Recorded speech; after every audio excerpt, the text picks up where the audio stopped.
Hello दोस्तों, नमस्कार दोस्तों। लेकर आ गया हूं नया वीडियो। इस वीडियो में बताने वाला हूं मगही के सुपर स्टार सिंगर रोशन रोही और आशीष यादव में किसके पास महंगा गाड़ी है और कौन ज़्यादा अमीर है।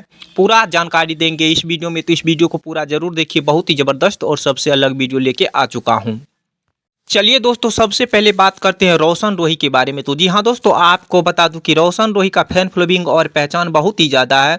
जो कि रोशन रोही आज की डेट में बहुत ही सुपर डुपर हिट गायक है। जी हाँ दोस्तों, रोशन रोही के पास जो कि बहुत ही महंगा यानी 60 लाख का फॉर्चूनर गाड़ी है। जी हाँ दोस्तों, रोशन रोही के पास 60 लाख का फॉर्चूनर गाड़ी है। जो कि एक स्टेज शो का लगभग 1.5 से 2 लाख रुपया डिमांड करते हैं रोशन रोही।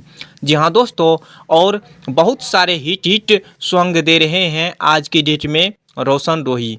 चलिए दोस्तों, अब बात करते हैं मगही गायक आशीष यादव के बारे में। तो जी हाँ दोस्तों, आपको बता दूं कि आशीष यादव के पास भी जो कि आज के डेट में बहुत सारे हिट हिट सॉन्ग जो कि रिकॉर्ड बना हुआ है मगही इंडस्ट्री में। जी हाँ दोस्तों, आशीष यादव के पास जो कि फॉर्चूनर गाड़ी है। जी हाँ दोस्तों, आशीष यादव के पास भी फॉर्चूनर गाड़ी है और बहुत ही महंगा गाड़ी है फॉर्चूनर आशीष यादव के पास, और स्कॉर्पियो है और भी कई सारे गाड़ी है आशीष यादव के पास। आशीष यादव एक स्टेज शो का लगभग 2 से 2.5 लाख रुपया डिमांड करते हैं। जी हाँ दोस्तों, 2 से 2.5 लाख रुपया डिमांड करते हैं आशीष यादव। तो इससे अंदाजा आप लगा सकते हैं कि कौन ज़्यादा अमीर है।